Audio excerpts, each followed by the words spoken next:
നഴ്സുമാർക്ക് golden visa പ്രഖ്യാപിച്ച് Dubai ഭരണകൂടം.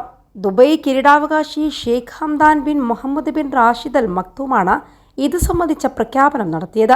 15 വർഷത്തിൽ കൂടുതൽ കാലം ദുബായിൽ സേവനം ചെയ്തവർക്കാണ് 10 വർഷത്തെ വിസക്ക് അവസരം ലഭിക്കുക.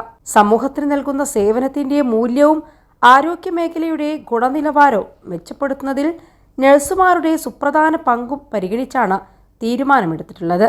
ആരോഗ്യ സംരക്ഷണ സംവിധാനത്തിൽ നഴ്സിംഗ് ജീവനക്കാരുടെ സ്ഥാനം മുൻപന്തിയിലാണെന്നും ആരോഗ്യകരമായ ഒരു സമൂഹത്തെയും മെച്ചപ്പെട്ട ജീവിത നിലവാരത്തെയും കുറിച്ചുള്ള കാഴ്ചപ്പാട് സാക്ഷാത്കരിക്കുന്നതിൽ അത്യാവശ്യ പങ്കാളികളാണ് അവരെന്നും ഷെയ്ഖ് ഹംദാൻ പറഞ്ഞു.